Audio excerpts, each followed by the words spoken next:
This is the 18th season of Bass Talk Live.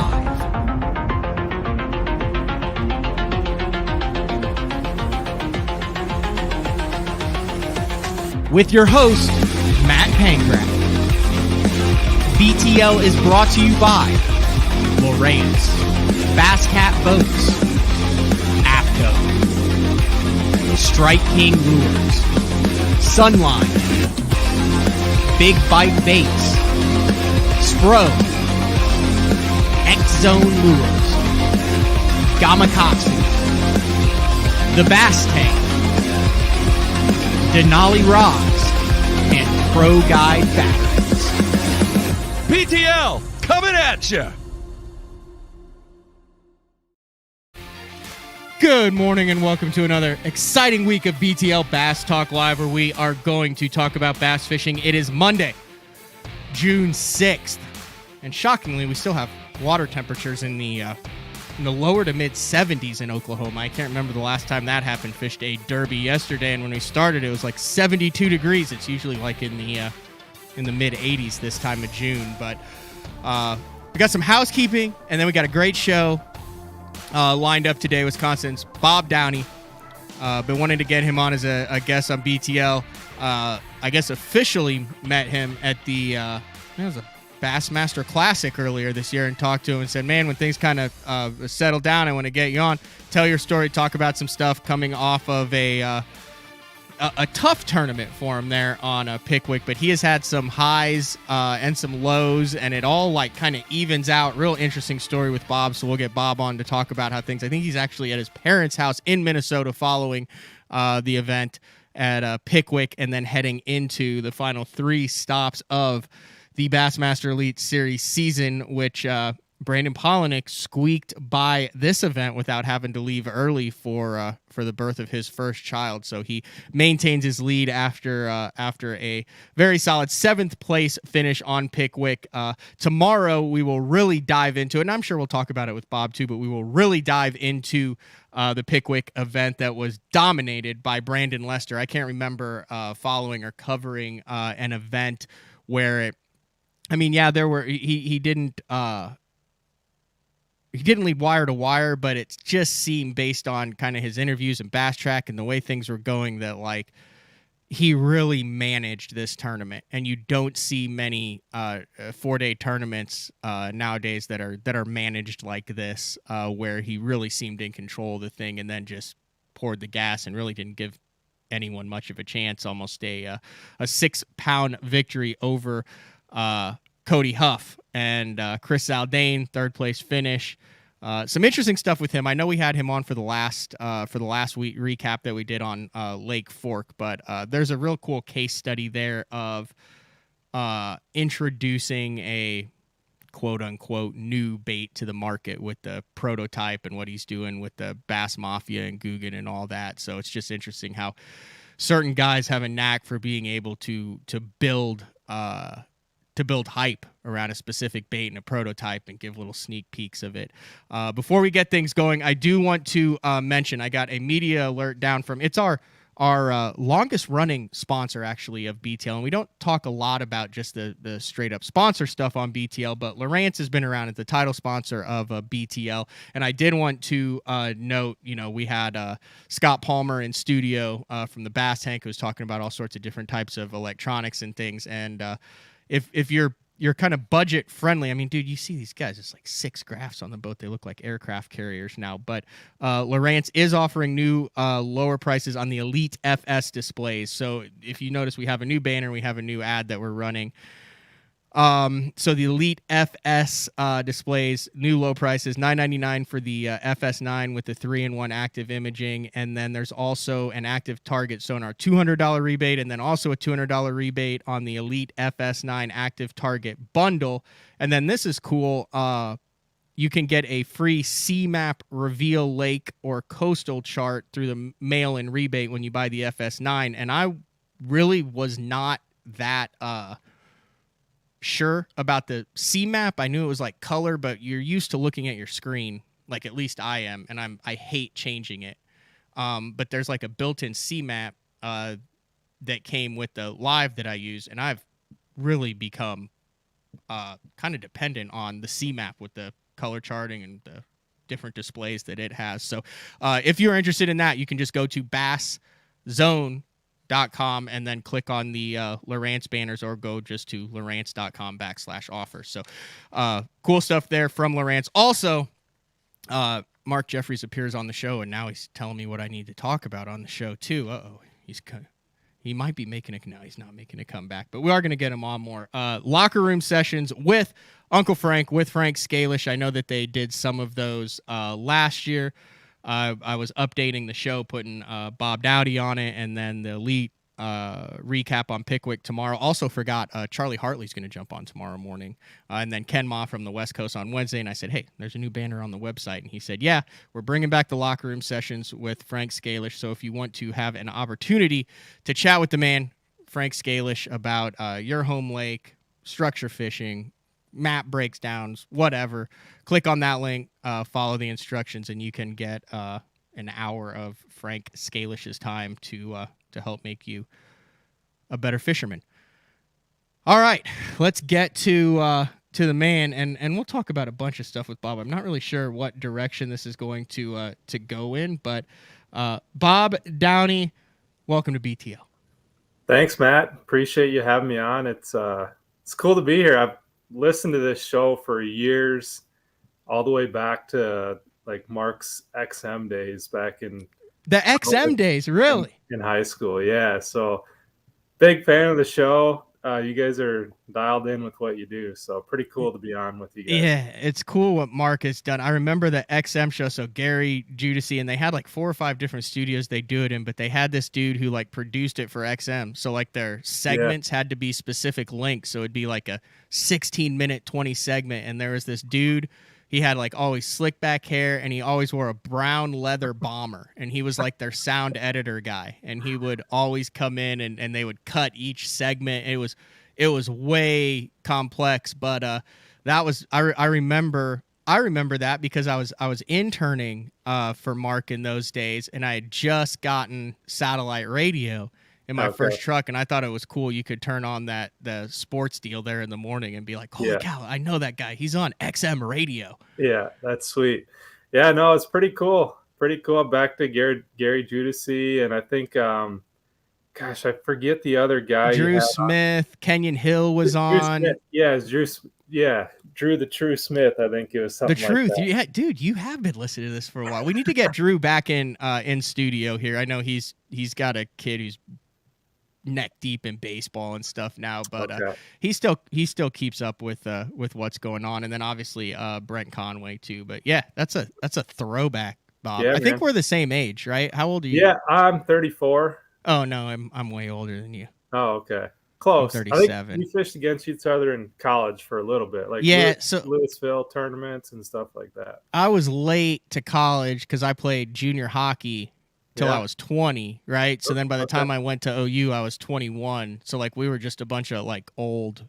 I was technically like a sophomore when I went because I took JUCO classes, but we were like none of us graduated till we were like 23 or 24. That's cool. Are you a hockey guy from being up north? Yeah, I played hockey all through my senior year in high school. Played in the Minnesota high school state tournament and all. No way. Yeah, you played in the actual state tournament. Yeah.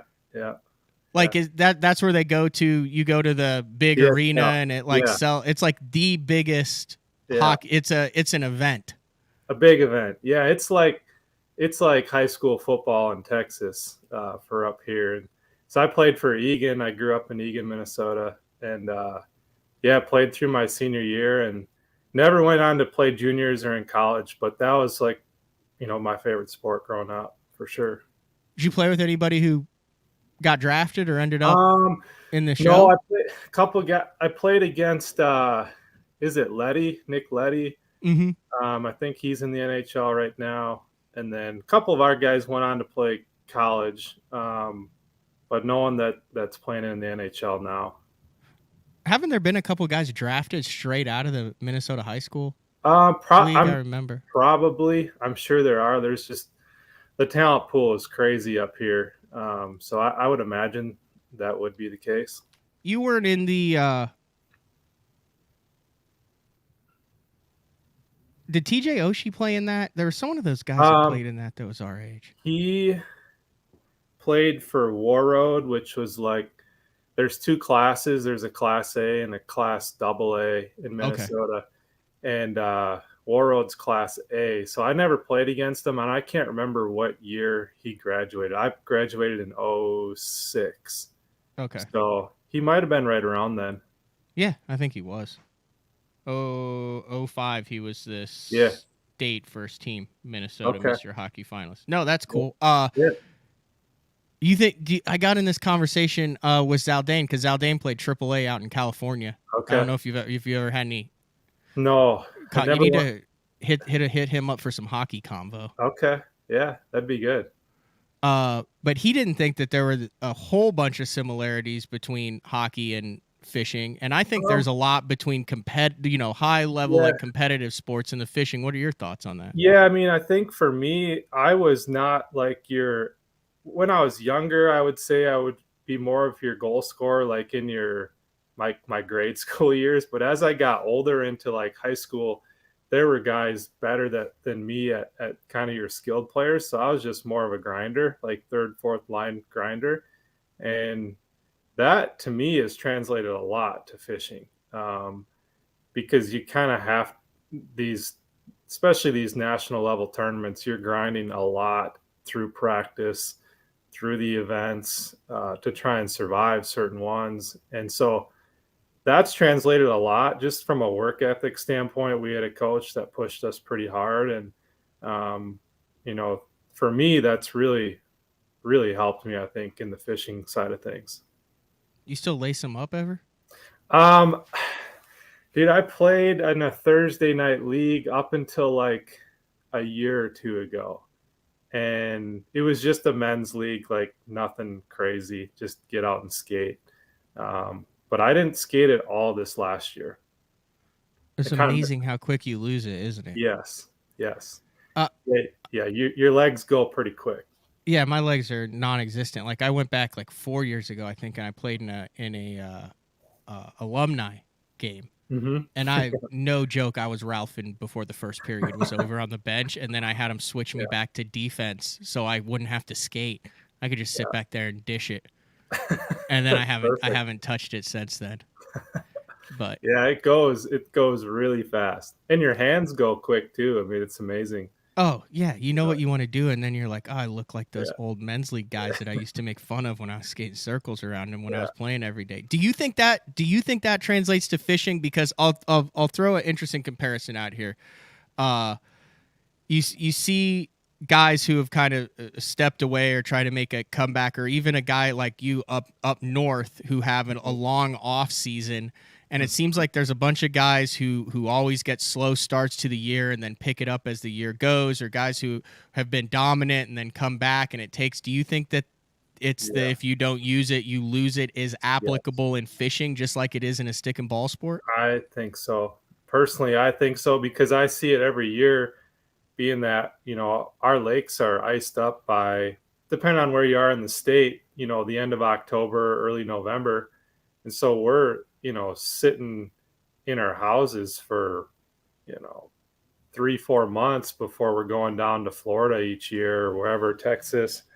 And there's definitely like a rust factor that you got to knock off the rust prior to the season. And so the last couple of years, I've tried to go at least like a week early down to Florida to just get back in the groove a little bit and get back in the swing of things, because I feel like in my first 2 seasons, I've had a lot of my better events kind of in the middle towards the end of the season. This year obviously wasn't the case. I had a good start to the season, but just kind of, it's just like no different than any other sport. I mean, the more you do it on a consistent basis, the better off you are, for sure. Yeah. I see some questions in the instant comments. Who would win a scrap, Bob or Corey Johnson? We're going to put an end to this fight once and for all, but it has nothing to do with that. It seems like you're a student of the game, so you probably remember a former Elite Series angler. I think he's still lurking around.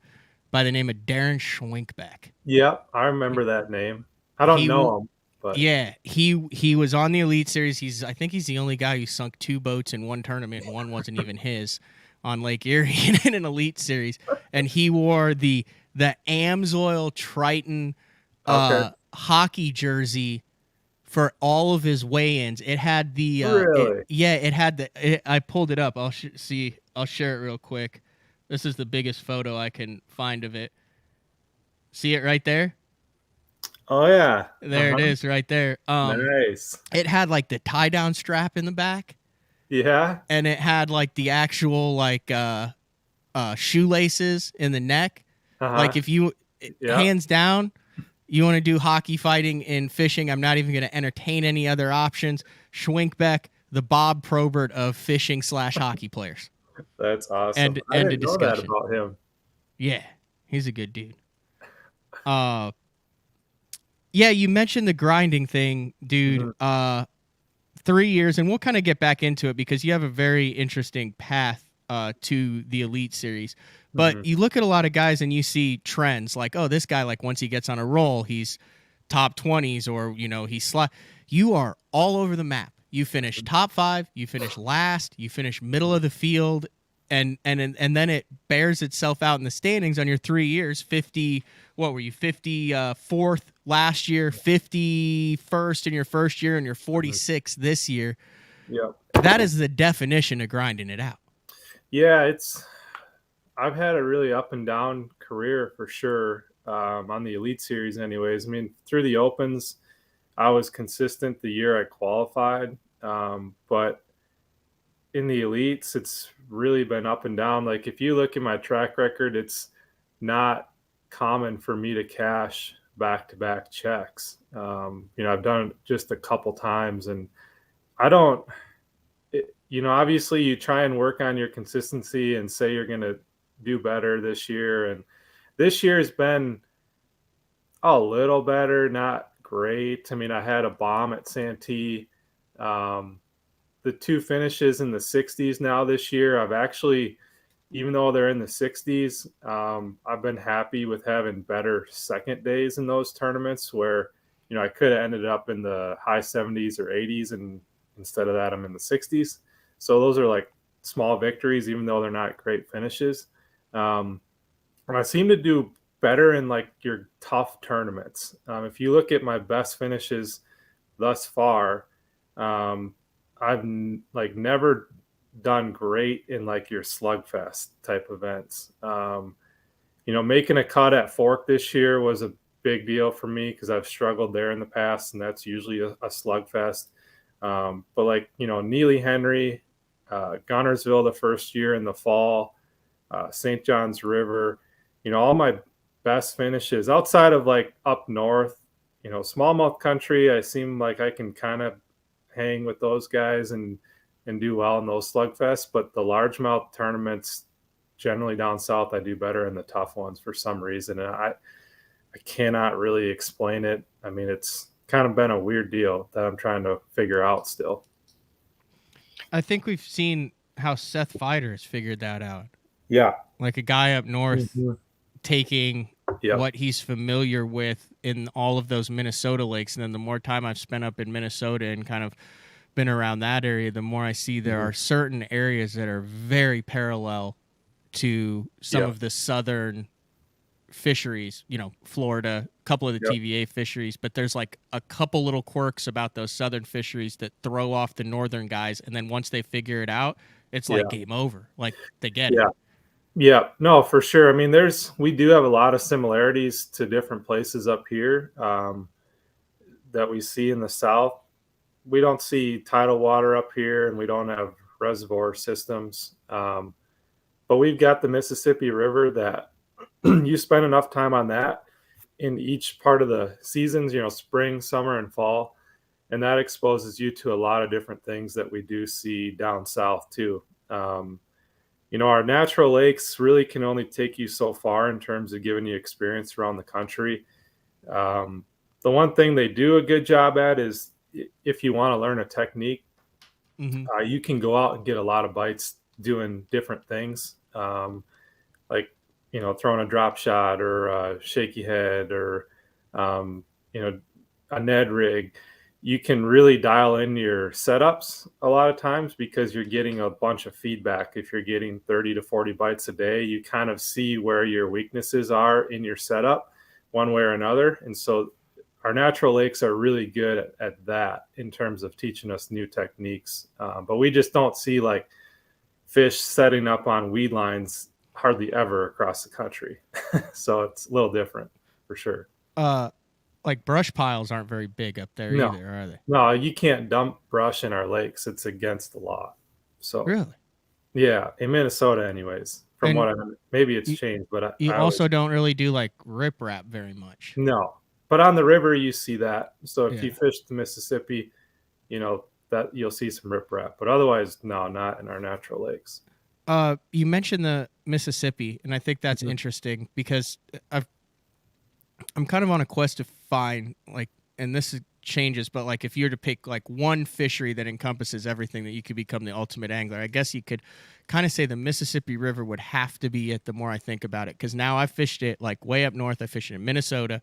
I've been to it in Wisconsin, Mhm. and then obviously in the middle part of the United States, and then also down in the Mississippi Delta and all that Mhm. stuff, and the Louisiana, like just the way it goes. Like there are so many different types of ways that you can fish the river. And I just got back from that Mhm. St. Jude Bass Classic up Yeah. in Minnesota, Yep. and I it's fished that like one.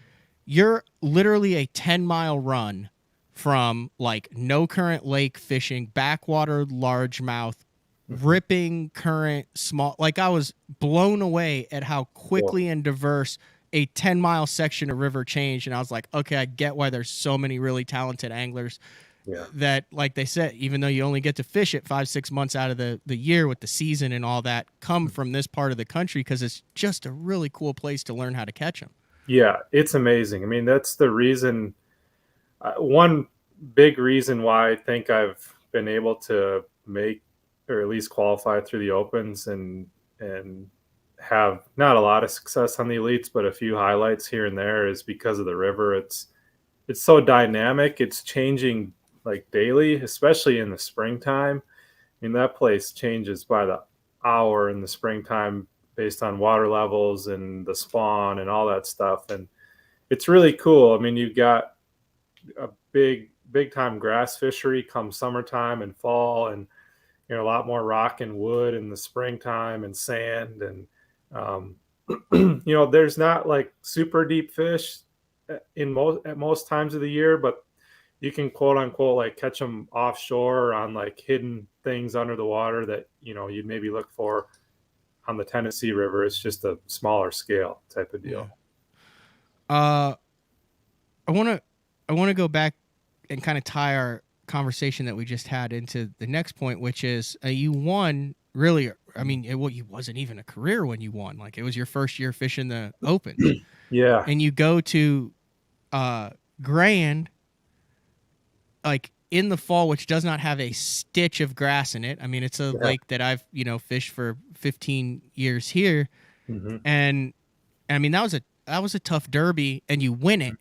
Like that had to be out of your comfort zone at the time, or was your upbringing through? And we didn't even get to this, the collegiate fishing where you traveled around and seen some Yeah.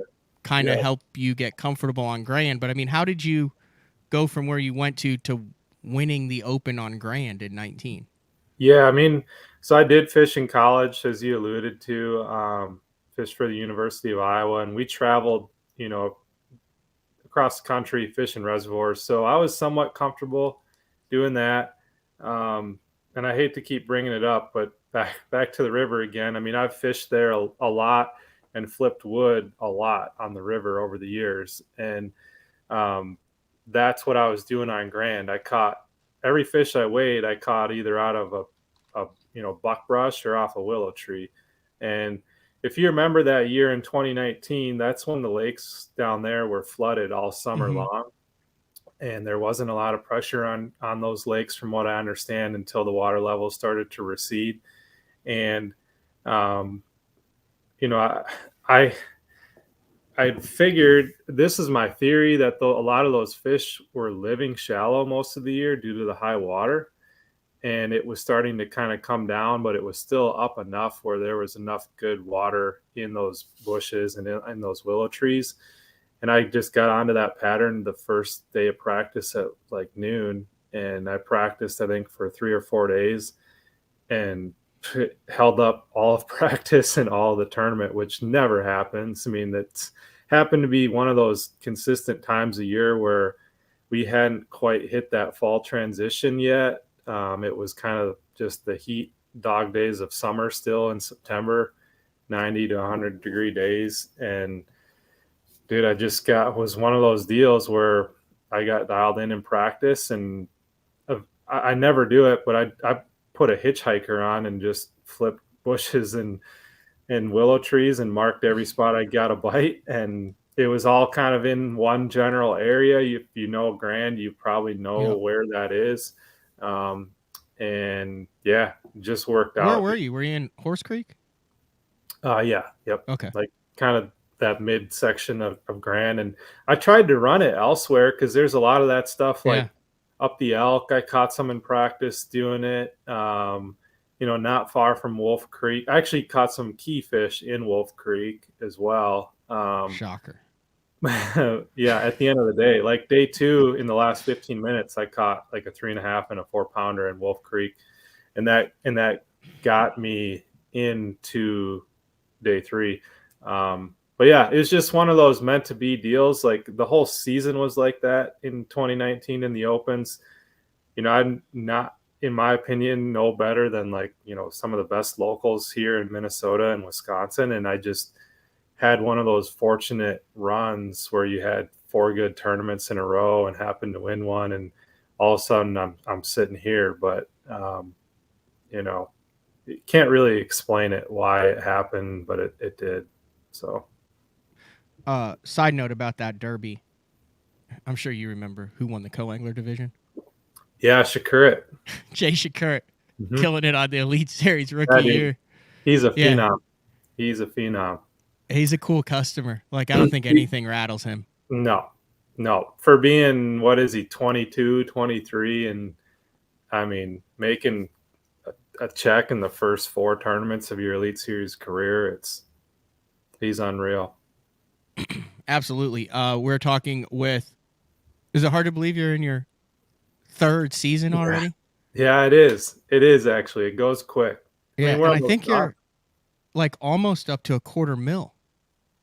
Yeah, it's been like I said, it's been all right, but my consistency needs some work. I know, but I mean, just saying, like, if you had started, like, okay, so like you like, okay, I'm gonna fish the Open. You roll into Toledo Bend. Like, if someone had told you at the first Open at Toledo Bend that by mid 2022 you'll have a Open win under your belt, you'll be a 3rd-year pro and have $250,000 in earnings, you'd be like, yeah, I'll sign up for that, right? Yeah, for sure. I mean, pretty much. I mean, I invested, $1,500 for an entry fee on Toledo Bend.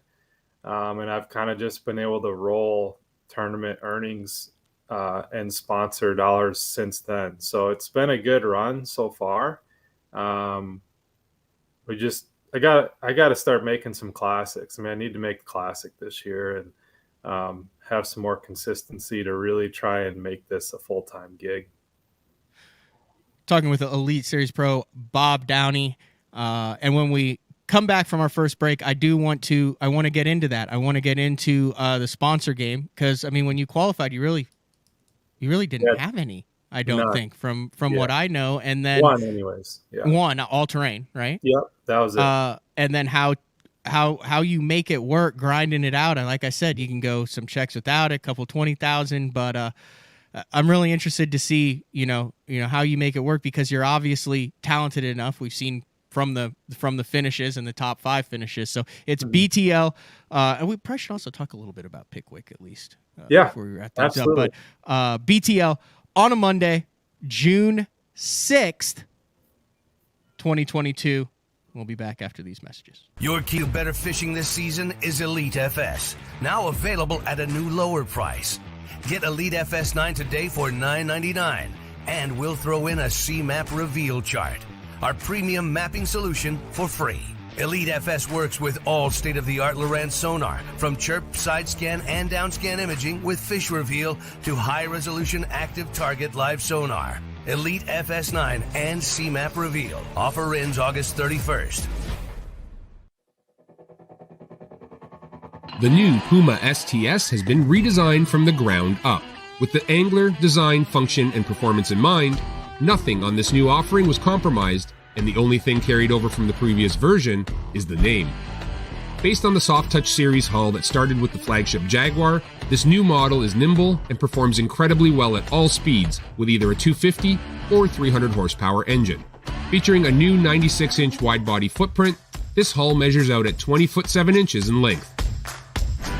Industry-leading design coupled with tournament-winning performance. The Puma STS from Basscat. Feel the rush.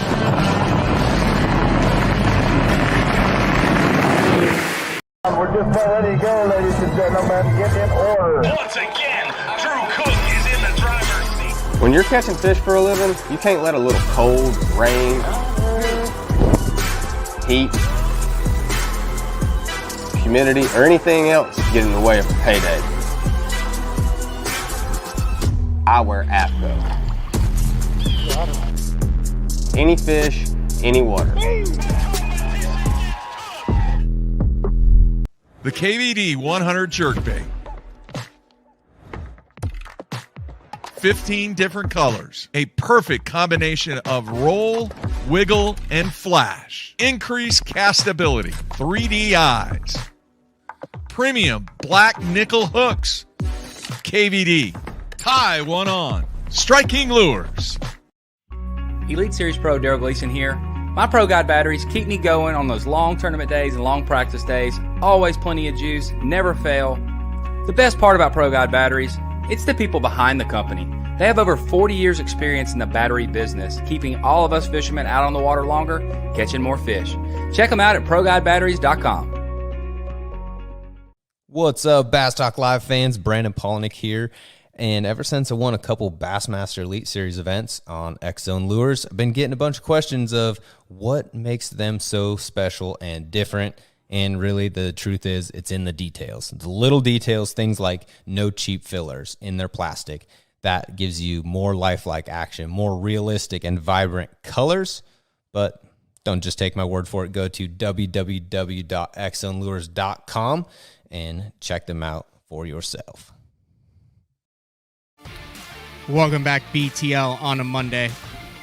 Talking with Elite Series Pro Bob Downey. And while we also open the show talking about sponsors, there's a little bit more sponsor talk. I'm actually working with some of the people in charge of X-Zone to come on the show in the near future and talk about kind of pro design and the impact that, I think Brandon this tournament was throwing like a big X-Zone swammer. And they're... Coupe Gallant won a event on the new X-Zone beta this year to come on and kind of talk about the impact that Elite Series, MLF, BPT guys have when they win an event on their product. And then also if you're in the market for some new batteries, I always forget to mention this, and it's been up there for like a year and a half, is Pro Guide, whether you want the new lithiums or just the standard lead acids. Just use code BTL for 10% off if you want to get anything at Pro Guide Battery. So there's been more sponsor talk, Bob, in this show than probably all year combined. Well, that's okay. We got to support them a little bit. Yeah, absolutely.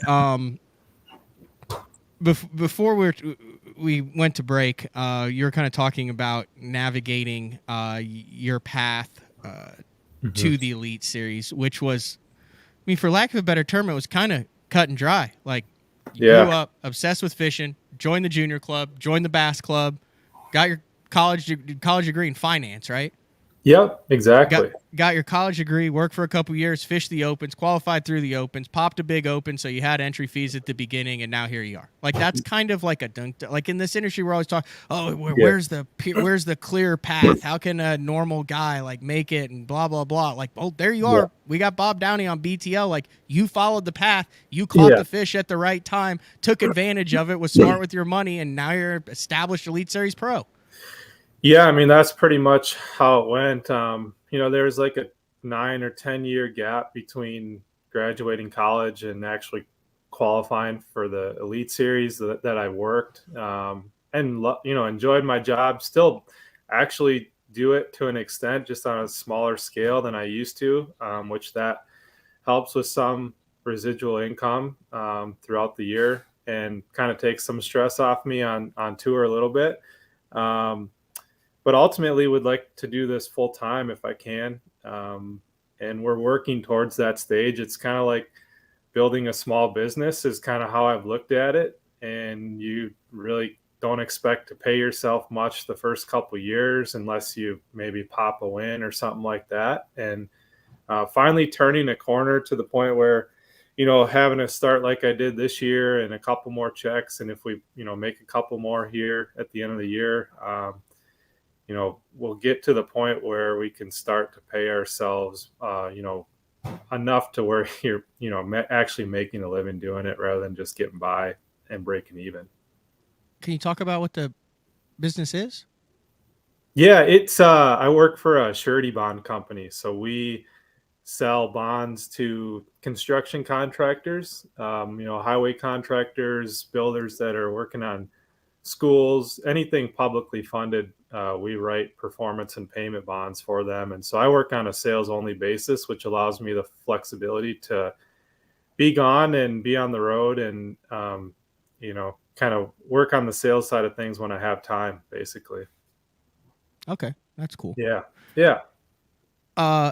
You said before that you kind of rolled your Bassmaster Open winnings, which are roughly, $40,000 by the time the year ended. You got the $30,000 pop at the end there by winning Grand Lake, and so you rolled those winnings into deposits for your Elite Series rookie season and have cashed consistently enough to be able to use your tournament earnings to fund your entry fees.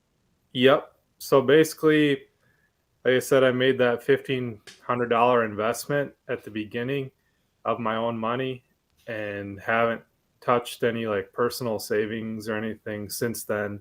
Is basically taking my tournament earnings plus whatever sponsor dollars I've been getting the last couple of years. And it's not like I've killed it from a tournament earnings standpoint, but I've made enough to the point where I've been able to make it work without, loading up credit cards and using a bunch of personal dollars. And like I said, having another job back home has helped tremendously too. And, super grateful that my boss has let me keep that job while still fishing the Elite Series and trying to make this thing work. And like I said earlier, I treat it as a small business. I have a finance background. I look at company financials for my other job, so I understand how the finance side works.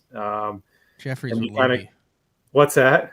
Jeffrey's would love you. Yeah. Oh yeah. I think that's why I like the show so much, because he kind of gets into the nitty gritty of numbers and business, and I like that stuff and that interests me. And so I've tried to treat this as a business really, and work with sponsors as though I'm an employee for them, and no different than working for any other company. So I've enjoyed it. I like the business side, obviously love the fishing side of it. So I hope I can continue to do it for sure. Was gathering a sponsor portfolio difficult? We mentioned before, and I feel like All Terrain really supports a lot of those northern anglers. You hear a lot of good things about that. Primarily a jig company. It's based out of Minnesota, isn't it? Yep, exactly. Yep, right here in the Twin Cities. But I mean, it's no secret. Like you're not probably going to get a 6-figure deal with a jig company, right? So you had to expand that. Like, what was your strategy? How did you go after it? Was it cold calling people? Was it connections that you had made through business? I mean, how did that come? All those sponsorships come about? Yeah, it's a lot of fortunate little scenarios that had happened. I mean, and kind of weird how it all tied together. I don't want to go into each and every one, Yeah. but like St. Croix, for example, I was paired up with the head of marketing day 2 of the Open on lacrosse. And so I met him day 2 at the Open, Really? just random stuff like that. But the cool part of that story is I've been using St. Croix rods since I've been 7 years old and going to their rod shop for, in northern Wisconsin for years. So that was a cool story that kind of materialized. Rapala was more of a referral that worked out, and Dan Quinn has now become a great friend of mine, and fortunate that they're a Minnesota-based company too. And a lot of it's been kind of like who you know sort of thing. And with my business background the last 10 years, it's taught me kind of how to build relationships with companies. And I've, build relationships with contractors, whether it's excavators or general contractors, electricians, all that sort of stuff. And I've kind of parlayed that into now building relationships with fishing companies. And you try and work hard for them and do the best that you can for them. And I had, fortunately a good year in the Opens and had kind of some leverage right out of the gate to say, hey, I'm, fishing the elites next year, fishing the classic next year, and kind of got things rolling. But beyond that, you need to perform too, and show your worth beyond that too. So try and do the best that I can. It's still a work in progress, but that's my best advice, I guess, in terms of picking up sponsors. And prior to that, I didn't really focus on that. I had All Terrain Tackle as a sponsor since high school, but beyond that, I really kind of didn't worry about the sponsor side because I had a different job. I didn't really need to be concerned about product discounts or that sort of stuff, and just focused on fishing and learning how to catch bass as best as I possibly could. And if you can do that and qualify, eventually the sponsor stuff will kind of come along. But I didn't really worry about it until I qualified for the elites. How many of these younger guys you think have their ducks in a row, and how many? I mean, it seems like you took a big chunk of potential stress, alleviated it with your financial background, with looking at it like a business. I'm assuming you went into it with a plan. Like, have you noticed? I mean, do you think that's a big part of stress that a lot of the other younger anglers are dealing with right now, who don't have that background and the years in the business world and running a small business, that is possibly hindering potential performance just based on mental stress? It could be, for sure. I mean, some of them are probably at a stage where they don't know any better one way or the other. So that's almost like they're better off. Like a Shakurit, for example, he's fresh out of college. He's just rolling with it. He's just rolling. Like he I don't know if he owns a home or has other expenses back home, but he's like, so there's some like, benefits to that side of things too, for sure. For me, it was nice to kind of have a business background and understand the finances and what all goes into it and alleviate some stress that way. But I can't imagine being mid-20s and, not having savings to draw on if you had to, if something goes wrong. And that would be really stressful for me. So, yeah, I think half and half, some maybe have it dialed in, some are kind of just out there floating with the wind, and sometimes that's almost better. You're probably, and you don't seem like a guy who stresses out very much. Like, well, I mean, how'd you get? Mercer calls you old Bob Downey. Yeah. The story behind that, it's nothing like, oh my gosh, that's really cool. But the Minn Kota is probably going to be a letdown for most people. But Minn Kota Humminbird guys, I work with those guys, and my rookie year, they were just sitting around the office, and I hadn't heard from them for a couple weeks, and they're just like, "Hey, I wonder what old Bob's up to," and they're like, and they kind of started laughing at it. They're like, "Oh, that kind of sounds good, old Bob," and just kind of like a laid back connotation. And apparently, they told Mercer before the Classic at Gunnersville that I qualified for, and Mercer's just ran with it ever since. So there's nothing. That's the story. It's nothing crazy. That's not a letdown, but I mean, it's true. What is it like fishing in that first Classic? Like, I mean, you win at Grand, you're like, holy cow, I qualified for the Elite Series. You have to get ready for the Elite Series, and then boom, you're on like one of the most famed fisheries in history on the Classic stage. Was that everything that you'd hoped and dreamed it would be? It was pretty amazing. I mean, it was cool. I mean, I'd only fished one Elite Series tournament prior to that, and I bombed. And so it actually was kind of nice to go into that one without any points at stake and feel a little more relaxed. But it was amazing. I wish any tournament bass fisherman that does this, I wish everyone could experience it, because it is everything that it's cracked up to be. And it's the reason we all do this. It's, I want to get back really bad and have another shot at it next year. Hopefully. We'll see how the rest of the year goes. But I feel like I'm more comfortable, more settled in now, and obviously know what to expect fishing a Classic after fishing one already. Because I mean, like, yeah, you fished the Elite Series, which had to be kind of shell-shocking to see that, but like you hadn't even fished a couple Toyotas and 4 Opens. Yeah, I mean, I have very little like regional and national experience prior to qualifying for the Elites. I fished a few BFLs. I fished a few Bass Nation regional tournaments. Almost made it to nationals both times I fished it. I took second in our state. So that actually gave me some confidence that I can go to these regional places and have some success. And in college, we were pretty up and down. We had a few good tournaments, a few poor ones. And then fishing some BFLs, I did not fish a bunch of them, but I did well in a couple of them. And it just was like, okay, maybe I can compete regionally and nationally. You don't really have to be like, know every rock or brush pile in these lakes to compete on a national level. It's a little different than competing locally back home. So, but yeah, I mean, for sure. I mean, you go into the Elites and wonder if you can compete and hang with them. And I still, you have a bad finish and you still question yourself at times, for sure. But I feel like I've got a decent sample size now, 2.5 years in, that I've had some good events, had some really poor events, and a lot of middle of the road tournaments, and just need to keep working on getting better is really what it comes down to. Because when you qualified for the Elites, it was a year after they went to the no info as soon as the schedule was released. So I've talked about this before. Massive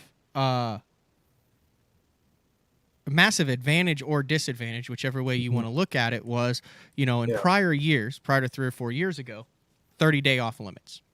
Same off limits as there is now, but you could gather any information from anybody that you wanted to 30 days prior.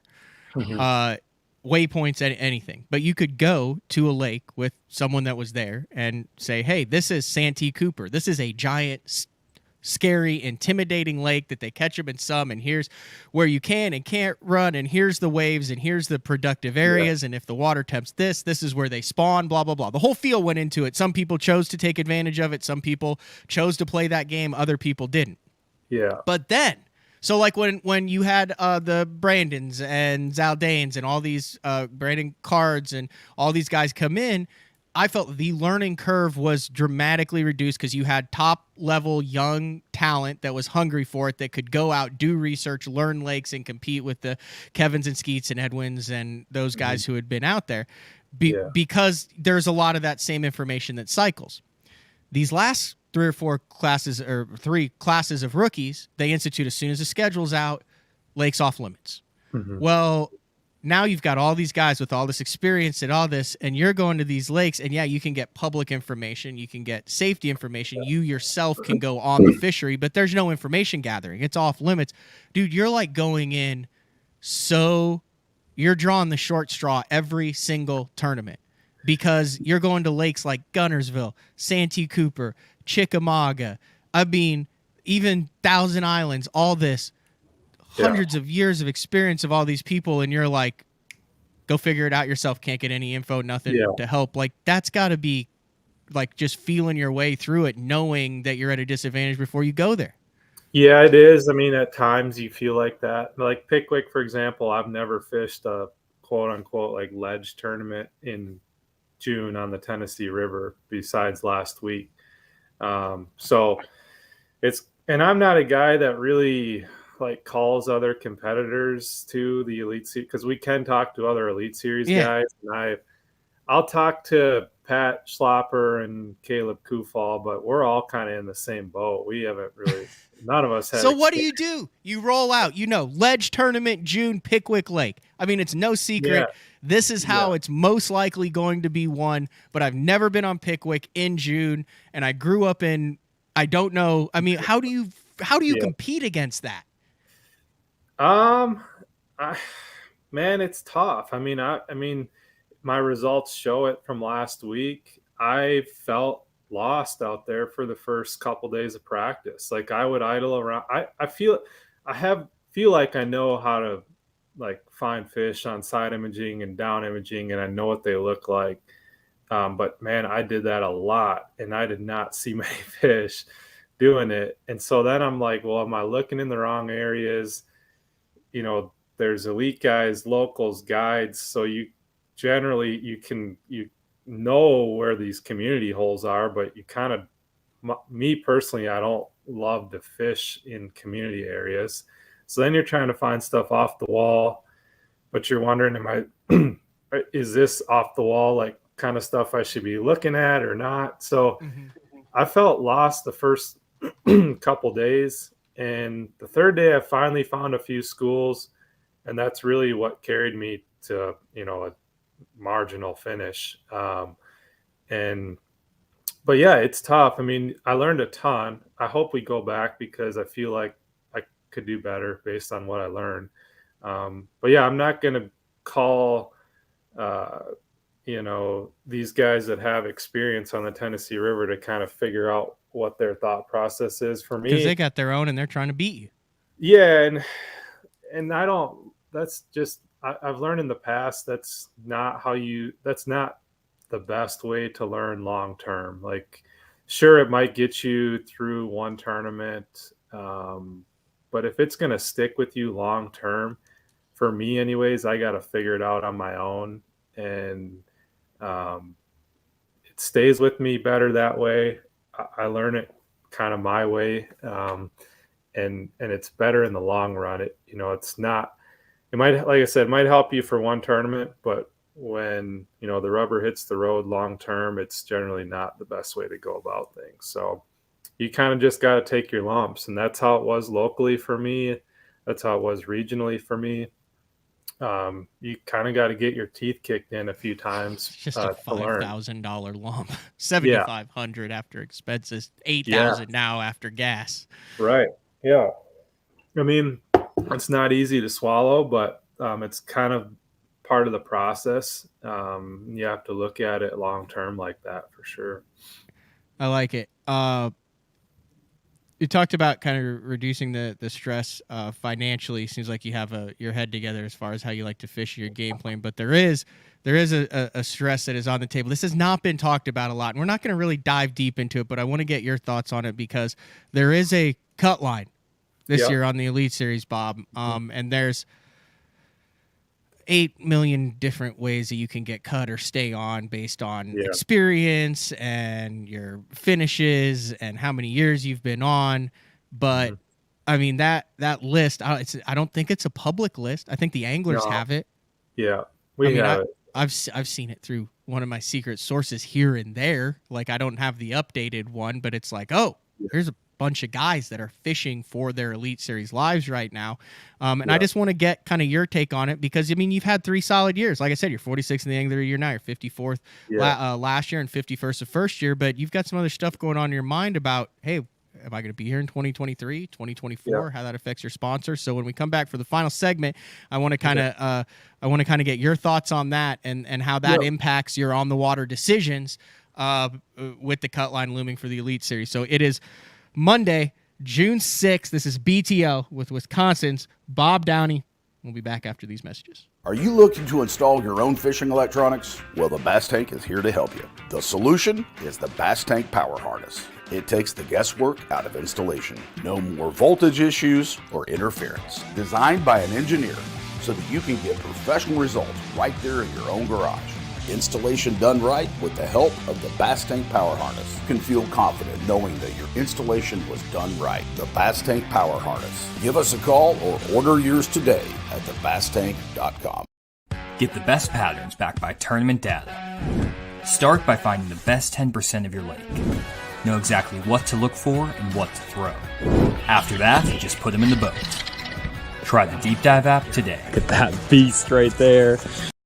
The new Android series is the peak of the Denali lineup and offers the ultimate Denali experience. The Android series features 36-ton multi-directional graphite combined with interlock blank technology for added strength. Each rod is outfitted with Royal titanium guides that will not fail. The blank is fitted into an easy-touch, soft-feel EVA foam grip with exposed blank reel seat. This all allows the Android to transmit every movement of your bait and even the most subtle bites. The Android series is the finest rod Denali has ever made and offers an angler the ultimate fishing experience with a limited lifetime warranty.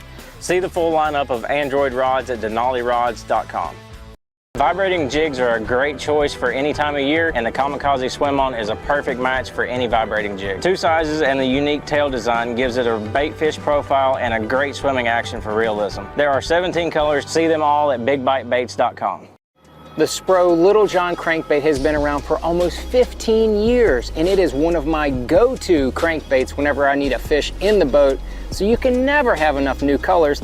That's why Spro's coming out with a handful of new colors, including Pearl Shad, which has this bleached out white look, but it's got this pearlescent, really, really pretty. We've got Copper Shad, which looks amazing in the water. It's got that purple flake on the back, really, really pops in the water.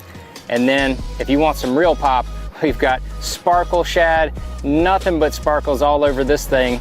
And then last but not least, we've got the matte Sexy Shad, just a really different looking color for a crankbait. So you want to give them a little different look, that matte Sexy Shad is definitely the one to go with. All these colors are available in the original Little John and the MD. Combining one of the most popular hook styles with Gamakatsu's beefier Superline offering, the Gamakatsu Superline Offset Round Bend delivers the strength necessary to target big fish in heavy cover. Well suited for braided line and heavier fluorocarbon, the Gamakatsu Superline Offset Round Bend is built using stronger Superline wire that allows anglers to easily fish a finesse worm around heavy cover. The round bend offers a larger bite area, perfect for any worm presentation, while increasing your hookup ratios. The newly enhanced Z-Bend holds your plastics on the hook longer, reducing the number of pull-offs and reducing damage to plastics. Available in 2/0, 3/0, 4/0, and 5/0, this is the most durable worm hook, designed for heavier lines that hold your bait on longer. Preparation is key to success. And that preparation starts well before you ever hit the water. You're only as strong as your connection to the fish, and your line is that critical connection. Confidence in your line every minute of every day on the water is a necessity, and failure, it's not an option. Sunline makes the fluorocarbon, nylon, and braided lines to give you the strength to guarantee your confidence. Welcome back to BTO with Bob Downey, third-year Elite Series pro. You're having a good year. You've got a good chance to make the Classic. Going to 3 events, you feel like you should cut a $10,000 check in at least. I mean, if history's any indication, started the year off with a second place finish. You're no stranger to the top 10s. Like, you should have a really strong finish to the year, but you also have to worry about like requalifying for next year.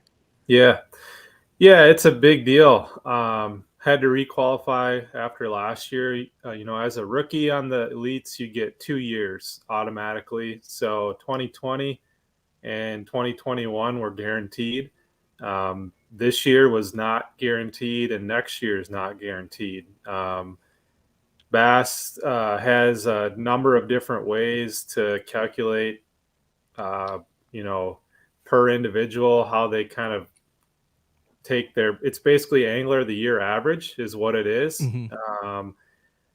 There's some drop years for the veterans, there's legends exemptions, so there's a number of different things that come into this, but despite having kind of middle of the road finishes, I'm still on that line of potentially getting cut. I gotta probably finish 50th or better this year to guarantee that I'm around for next year, which seems crazy. But it's the way it is right now with the field size down to 90 guys, and the rookies getting 2 years automatically, and still letting in 12 guys from the opens and 1 guy from the Bass Nation. That's the way it is right now. So things may change. I don't know if they'll go back to a larger field or cut down opens qualifications or what they'll do. But you got to catch them to survive is basically what it comes down to. Catching bass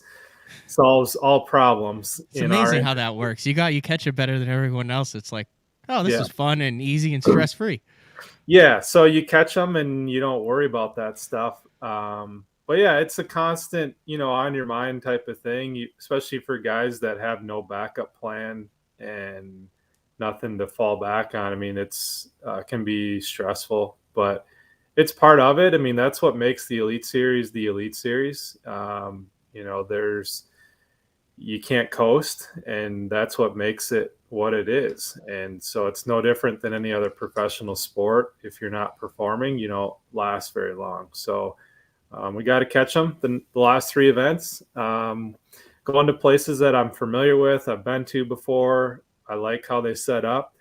Doesn't guarantee that I'm going to do well, but at least I'll be comfortable there and hope to have some good finishes. Yeah. It's a diplomatic response, as expected. But basically, there's just a lot of stuff going on behind the scenes right now as far as how they're going to.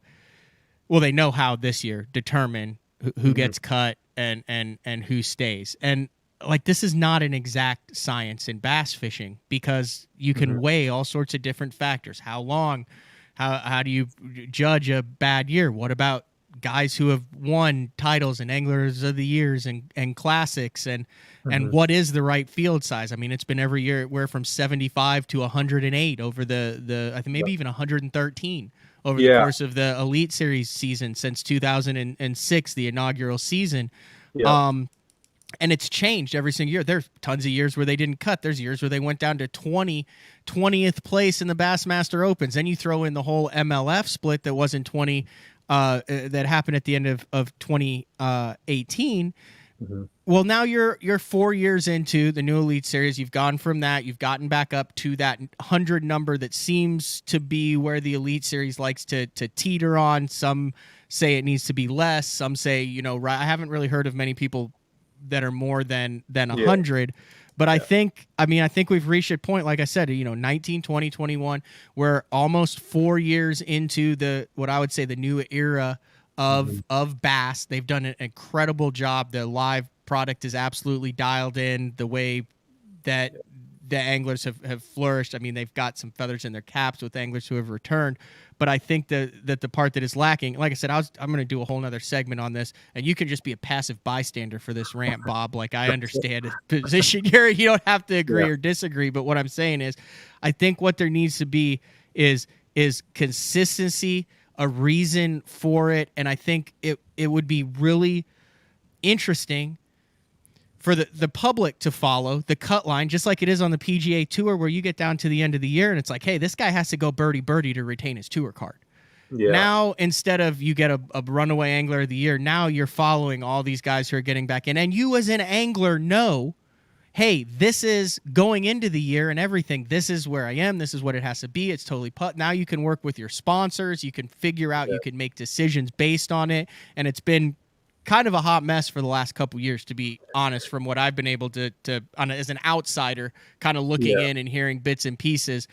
But like I said, it's not an exact science. I'm not trying to throw anybody under the bus for this, but like clear, concise, this is what makes sense. Angler input, this is what it is moving forward for the indefinite future. And I think that makes it a black and white line to where, you know, if you don't catch them, there's no, well, I might be, I might not be. It's like, you sucked, you're out, or you caught them good enough to stay in. Right. Black and white. That's all I think it needs to be. Yeah, I think black and white would be nice. And I think prior to the split, it was a little more black and white. And, you know, in Bass's defense, they've had to kind of wade through a lot in the last 3 years and COVID and all that sort of stuff. And I think next year the plan is to go to more of a black and white system. You know, they do get angler input each off season. I hope it goes to more of a black and white system next year versus just kind of an all out AOI average with the whole field. So we'll see what happens. Even, you know, through the end of this year, we'll see what happens. But yeah, you got to catch them. I mean, we get wrapped around the axle talking about it with other guys that are, you know, in that. No, I know how it is. We do it in the opens too, and you can get so fired up you forget even about fishing, and then it becomes not fun. What it comes down to ultimately is put that in the rear view and focus on catching bass. And if you do that and you do it successfully, then you know, those problems kind of go away. But easier said than done to just forget about it. But that's ultimately what you kind of have to do. That's interesting stuff. So you guys have a little bit of break now. Yeah, we got like a 5-6 week break, something like that, before we head out to New York. So my wife and I drove back to my parents' house last night, and then we actually live in Detroit Lakes, Minnesota now. I've moved from Wisconsin last year. Well, my bad. You should have said that like the 9 times worries. That I introduced you as a Wisconsin angler, Bob problem. Downey. No worries. Yeah, I lived in Wisconsin for 10 years for work purposes, but I grew up in Minnesota. So you're in Minnesota, Yeah, and moved back to Minnesota, so we'll head back home here in a couple days. Spend the time up there, and got some amazing fishing up in northern Minnesota, and some good smallmouth, some good largemouth. Hope to get out on the water a lot and kind of dial in you know, my smallmouth stuff before heading out to New York. And then I might make a trip out to Oahe before cutoff too. I was out there last year, might make another trip. Explain that to someone who's never been to or seen Oahe, if you're to explain what fishing Oahe is like. Dude, it's crazy. Like, you feel like you're on the moon and there's not a lot around. When I was out there was times where I was like, I hope I don't break down right now, because if I do, I'm probably spending the night in the boat, because there's not many people around and not a lot out there. But it's really cool. I don't think those fish get a lot of pressure, and it should be a good tournament for us this year. I think it'd be better than the last time they were there, just a better time of year. We're going out of a different part of the lake. It could fish small despite how big it is. There's a lot of dead water, but it should be a really good event and a good smallmouth event. I don't even know if there's largemouth in that place. If there are, I haven't found them. That's a good question. So maybe someone will find them, but I don't know if they're in there. There's a chance a guy could win that with 20 bass that have never seen a lure before. Yes. Absolutely. Not probably, but there's a very good chance. That's probably the only fisher you guys will ever go to where all 20 have never seen, not even like bit, gotten caught, cold, kept, weighed, pictured, like never seen an artificial lure before. Yeah, it's a cool place. I mean, we'll see how it lines up for us weather-wise, water level-wise, and just pressure. I don't know if it's going to fish small or not, but if the stars align, I think Oahu's going to get exposed when we're there in August, and might not be as much of a secret after we're there. But I'm really looking forward to it. It should be a good tournament. Awesome. Anything else, Bob? No, man, I appreciate you having me on. It's fun to be on BTL after tuning in for years, and I enjoyed it. It was an interesting conversation. Like I said, I don't just like have people on because they're like, hey, I want to be on BTL. Like, I want to have stuff that I'm interested in. And like I said, I met you at the Classic, enjoyed our conversation there. Obviously, it followed you with, winning on Grand, which is in Oklahoma there, and then having some really good Elite Series tournaments and watching you on live before. But I was like, yeah, that's like a very relatable story. But like, I mean, you put yourself out there, man. Like, you did it right. Yeah, it's worked so far. We'll see if I can keep it going. But it's kind of fun to give the fans a little bit different perspective. I've not didn't win a tournament last week, and just kind of the daily grind on the tour, and what revolves around it, and life as a angler on the Elite Series. So appreciate you having me on for sure, and maybe be on sometime soon again. You got to win now. We got to win now. Yeah. No, I'm just kidding. You're welcome anytime, Bob. I greatly appreciate it. I had a good time. Thanks, dude. Appreciate it. All right. See ya. See ya. All right. That was Minnesota's Bob Downey. Did not know the hockey stuff. Was kind of got me going there. So got a little bit of the extra sports in there. I will talk. So Clay, I know Clay likes to stir the pot, but he goes, I don't get how Bass keeps finding dudes to blow their life savings. Dude, I mean, there's a lot of people who are doing it who aren't blowing their life savings, like Bob Downey, who we just had on, and it's actually working out really well for him. But second thing is, he says it's nuts. There's literally a waiting line of dudes. Yeah, that's really small if you think into the millions and millions and millions of people who enjoy fishing. You've got 500-600 people that are maybe trying to get into it. I have been impressed with the Toyota field series size this year, and the waiting list on the Opens field is impressive. But I mean, I think you get stuck in this bubble, and as tournament bass anglers, and if you're watching the show, you're obviously into tournament bass fishing because it's kind of a niche programming, and you have at least a concept of tournament bass fishing.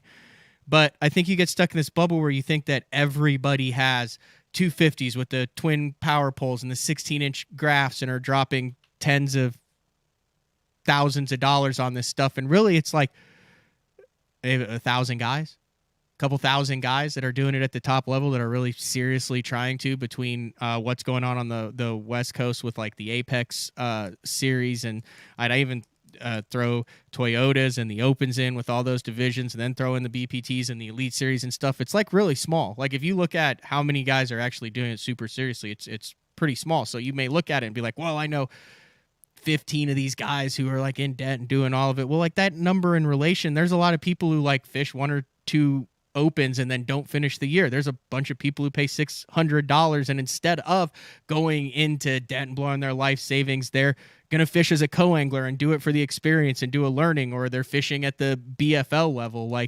I think it also exists in a lot of other sports. Go out to your local driving range and look at the golf bags of the guys that are, shanking it and hooking it every single shot, and they've got $15,000 in clubs, and they're paying $3,000 a month for a club membership fees. Or you go to Mark Jeffries bowling alley, I'm sure, and see the guys who have tons of things. I think it's look at auto racing, the dirt track racing on a Friday night anywhere. You got guys that are dumping their savings into it. I think that's not just a deal where it's oh, look what Bass and MLF is getting these guys to do. I think that exists because people are chasing a dream, and when it comes down to it, I mean, it's your money. You can do what you want to. If you want to go into debt with it, but I mean, if it's enhancing your quality of life, it's giving you a chance to feel alive, to feel like what you're doing, you're working towards a goal or something. I don't know. I just don't think it's not just fishing. It's other sports. It's life in general. So anyway, just a little rant there at the end, but good show today. Bob Downey tomorrow. Charlie Hartley's going to check in. Have not had Charlie Hartley on Since March, he is a regular on BTL. Charlie Hartley is going to check in. I'm also going to, I have no idea who I'm going to get on. I have not gotten a hold of everybody. I like to try to give everybody a day or two to kind of wind down from the Elite Series tournaments. But we will have Elite Series guests on to talk about Pickwick. We'll also probably dive a little bit. I might wait until later in the week. The BPT that is going on Watts Bar. Really tough fishery. They went with a 1 pound, 8 ounce limit there. And it'll be the guys who are supposed to catch him, it seems like, are really catching him there with the spotted bass there. So we'll talk about that. And then on Wednesday, Ken Ma, one of the hottest guys on the West Coast. He won an Apex a couple weeks ago. He had a good tournament with the MLF Toyota Series. Last week, Bub Tosh. Also need to get him on. I need to get Bub Tosh's number. I probably should. I would like to get him on. I feel like that would be a wild card interview. I've never interviewed him. I was there when he won the U.S. Open in 2018. I need to see if I maybe get Bub Tosh on too, because he won another tournament and he's hot too. But Ken Ma on, and then Thursday back with and Justin Kerr. I need to do Ken Ma. I need to do a West Coast show on Wednesday. I need to reevaluate some things here. I need to try to get Justin Kerr, Bub Tosh, and Ken Ma. That'd be a good West Coast show. I like that West Coast show. And then on Thursday, Uncle Frank is back with another exciting edition of Day 4. BTL on a Monday. That's all I got for today. Big thanks, Bob Downey from his parents' house in Minnesota, breaking it down, life on the Elite Series as a third-year pro. We'll see you guys tomorrow. Charlie Hartley, an Elite Series recap from Pickwick Lake. See ya.